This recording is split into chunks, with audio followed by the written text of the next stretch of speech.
The story begins innocently enough in 1870, when a ship captain named Lorenzo Dow Baker purchased 160 bunches of bananas in Jamaica and resold them in New Jersey 11 days later. It was a simple transaction that would set in motion events that would devastate Central America for generations. Within 3 decades, Baker's modest venture had merged with the business empires of railroad magnate Minor Keith and businessman Andrew Preston, creating in 1899 what would become the most powerful and controversial corporation in Latin American history, the United Fruit Company. Keith had already spent the previous 2 decades building railroads in Costa Rica, acquiring vast banana plantations along the Caribbean coast in exchange for infrastructure projects. Preston and Baker controlled steamship fleets and dominated banana markets in the northeastern United States. When these 3 men combined their holdings, they created an entity that controlled the entire banana supply chain from plantation to American dinner table. But they also created something far more sinister, a company that would come to wield more power than the governments of the countries in which it operated. By the early 20th century, the United Fruit Company had established an empire that would have made colonial powers envious. In Costa Rica alone, the company was responsible for an astounding 58% of the country's exports and employed 14% of the agricultural labor force. But these numbers tell only part of the story. The company didn't just grow bananas. It owned the railroads that transported them, the ports where they were shipped, the telephone and telegraph systems that connected the region, and vast territories that stretched across Guatemala, Honduras, Costa Rica, Panama, Colombia, and other nations. In Guatemala, the company controlled 42% of the country's land and was exempted from paying taxes and import duties. It essentially became a state within the state, exercising authority that surpassed that of the elected governments. The term Banana Republic was coined by writer O. Henry in 1904 to describe Honduras, where the United Fruit Company and its rival, Standard Fruit Company, dominated every aspect of the economy and political life. But the phrase would come to define an entire model of exploitation. Countries whose governments and economies were controlled by foreign corporate interests, where political instability was manufactured to serve business needs, and where the welfare of citizens was subordinated to the profit margins of distant shareholders. The company's power extended far beyond economic dominance. It shaped foreign policy, toppled governments, and when workers dared to resist, it called an armed force. The methods were brutal and systematic. The United Fruit Company obtained land concessions from compliant dictators who ruled with iron fists, keeping wages low and workers compliant. In Guatemala, dictator Jorge Ubico, who ruled from 1931 to 1944, forced the country's landless Mayan population to work on government projects instead of paying taxes, using vagrancy laws to compel indigenous people to labor on the company's vast plantations. The company fostered these authoritarian regimes, understanding that democracy and workers' rights were bad for the bottom line. When workers organized to demand better conditions, the response was swift and merciless. In Colombia in 1928, banana plantation workers went on strike, demanding basic improvements: 1 day off per week, better medical care, and compensation for workplace accidents. The Colombian government, under pressure from United Fruit, declared the strike illegal. On December 6, 1928, thousands of striking workers and their families gathered in the town of Ciénaga. Colombian soldiers, acting at the behest of the company, opened fire on the unarmed crowd. The number of dead remains disputed to this day, with estimates ranging from dozens to hundreds. This massacre, which became known as the Banana Massacre, would haunt Colombian history for generations. Gabriel Garcia Marquez immortalized the event in his masterpiece, 100 Years of Solitude, ensuring that the world would not forget this brutal example of corporate violence. The massacre revealed the stark reality behind the United Fruit Company's carefully crafted public image. While the company promoted itself to American consumers through cheerful advertising campaigns featuring the Johnny, Miss Chiquita banana character and cruise ships that took tourists to exotic Central American destinations, the reality on its plantations was one of exploitation, poverty, and systematic oppression. The company's Great White Fleet of steamships symbolized not just commerce, but the racial attitudes that undergirded its operations, treating Latin American workers as expendable resources in the pursuit of profit. But the most notorious chapter in the Banana Empire's history was yet to come. In 1944, Guatemala experienced what many called its first genuine democratic election, overthrowing the dictatorship that had served United Fruit so faithfully. President Juan José Arevalo introduced a minimum wage, near universal suffrage, and built over 6,000 schools.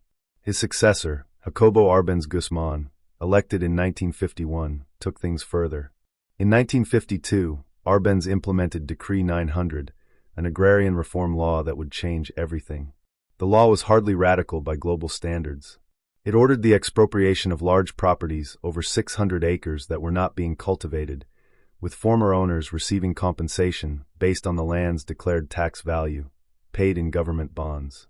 The confiscated land would be redistributed to landless peasants, who would receive low-interest loans to purchase their plots. For a country where half the private land was controlled by just 1,700 estates while hundreds of thousands of families had nothing, this seemed like simple justice.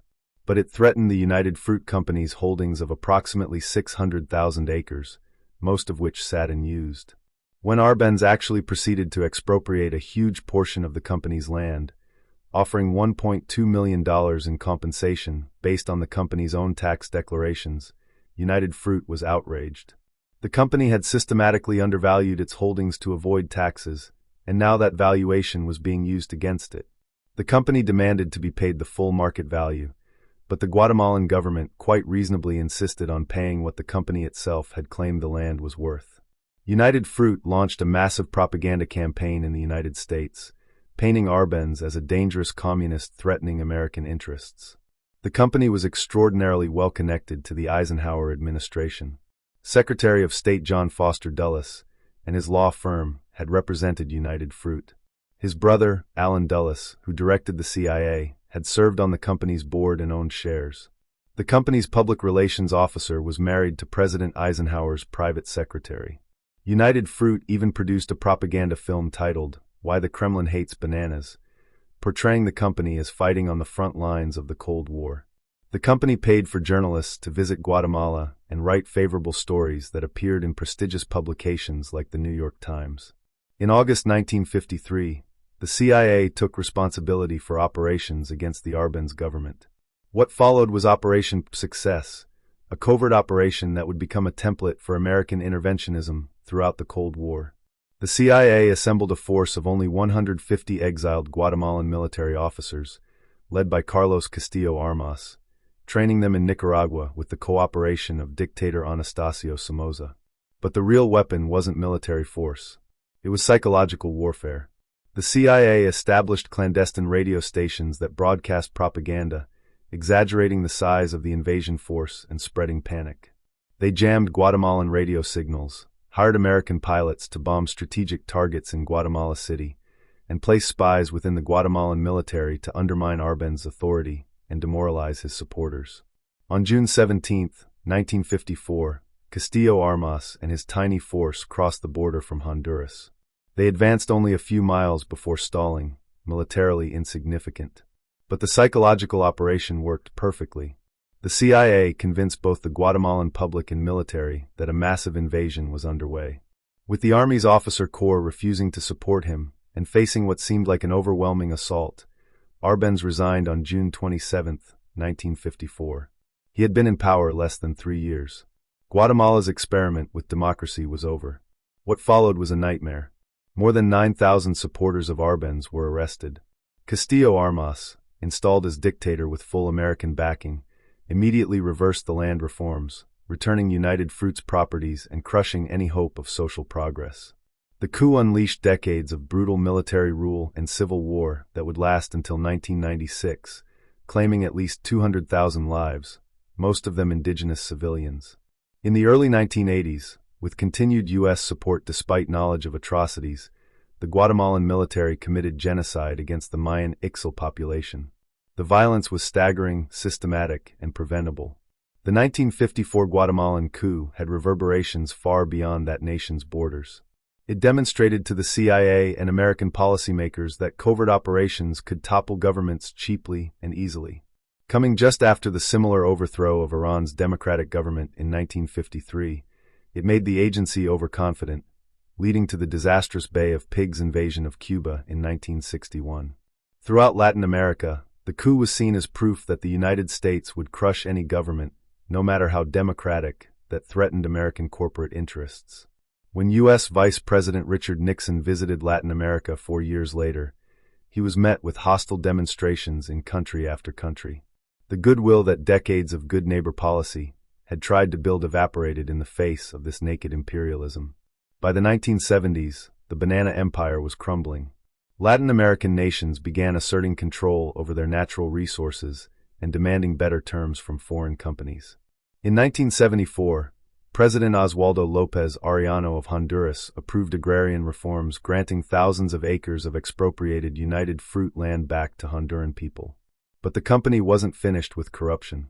That same year, the Securities and Exchange Commission exposed a scheme in which United Brands, as the company was then known, had bribed Lopez with $1.25 million to reduce export taxes, with another $1.25 million promised. The scandal, dubbed Bananagate, led to Lopez being ousted in a military coup. The company's chairman, Eli Black, committed suicide by jumping from the 44th floor of New York's Pan Am building on February 3, 1975. The company would eventually rebrand itself as Chiquita Brands International in 1990, moving its headquarters from Boston to Cincinnati, and eventually to Switzerland. But the damage had been done. Entire nations had been shaped by its presence, their development stunted, their politics corrupted, their people impoverished. The term Banana Republic had entered the global lexicon as a cautionary tale of corporate overreach and foreign intervention. The legacy of the Banana Empire continues to shape Latin America today.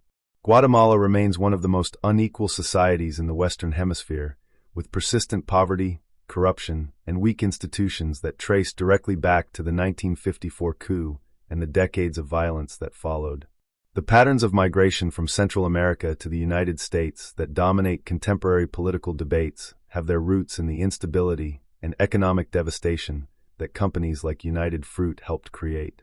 When people ask about the historical causes of emigration from Central America, the banana republics stand as prime examples. The story of how bananas broke Latin America is ultimately a story about power, who has it, how it's wielded, and what happens when profit becomes the only value that matters. It's a story of how a company could control not just commerce but governments, how it could call in military force to suppress workers seeking dignity, how it could manipulate an entire nation's foreign policy to protect its holdings. It's a story that reminds us that corporations, left unchecked and aligned with imperial power, can devastate entire regions for generations.